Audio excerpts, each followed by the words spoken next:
I have a show tomorrow, so this is just going to be a very unaesthetic, quick video, just so we get a video out for this week.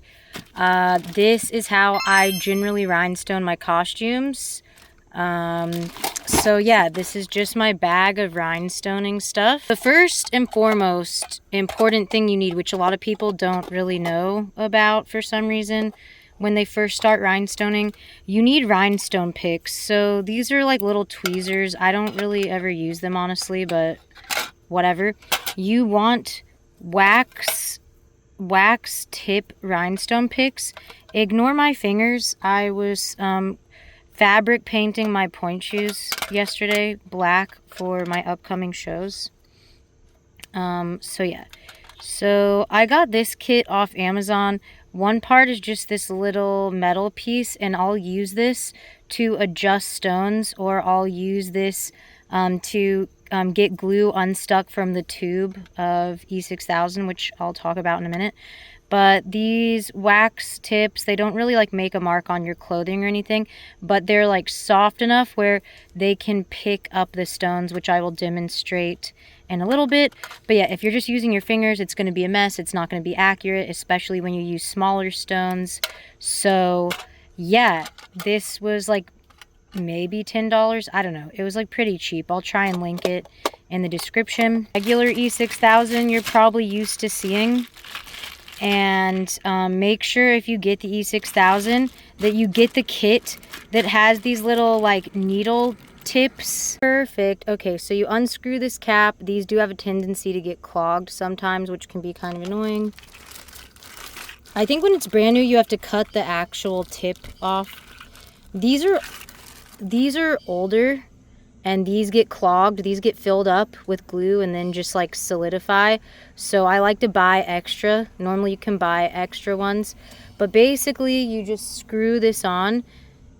See, this one's like all messed up, but you would screw this on to the tip, and then you can evenly and cleanly apply the glue. E6000 is very, very toxic. So you need to be in an incredibly ventilated area. Do it away from pets. I would recommend wearing gloves. And, you know, there is a warning on the back. It can cause cancer. This stuff is really not good for you. So avoid getting it on your skin. Avoid breathing it in. But it works amazing. If I'm going to be gluing four-way stretch, so think dance costumes, leotards, aerial costumes, anything super, super high stretch, maybe an elastic band or something, I prefer the E6000 Fabrifuse. Now, this is a little bit more watery. It goes on milky and then dries clear. It takes a lot longer to dry, but it's less stringy than the regular E6000, but this is what I've been using for this current costume. If you want to do the Swarovski or really high-end stones, go for it. These are like pretty cheap, like probably like higher end on the cheapo level. And I get these off Amazon. You can get all different colors, all different sizes. You can get yourself some trays, or it's just going to be a pain in the butt. So you can put the stones in here and, you know, divvy them up. These aren't my favorite trays. I think these are more meant for those diamond art things, if you know what I'm talking about. And so like my larger stones can't come through here to like put them back in the pouch. I can't remember where I got this, but it is just a full body hanger. It's an extra large, so it's a little big for my costumes, but it will work. When you are stoning four-way stretch or anything super stretchy, you do want to stretch it out on a board or even a piece of cardboard. You want to stretch it out to your body's size or even a little bit larger, because if you just stone it when it's not stretched out, when you go to put it on, all the stones will pop off. So as you can see, I have it all stretched out. This is already some of the work I've done. And the back is pretty plain currently. I'm going to finish up these sides right here. And I'm hoping that I don't run out of stones.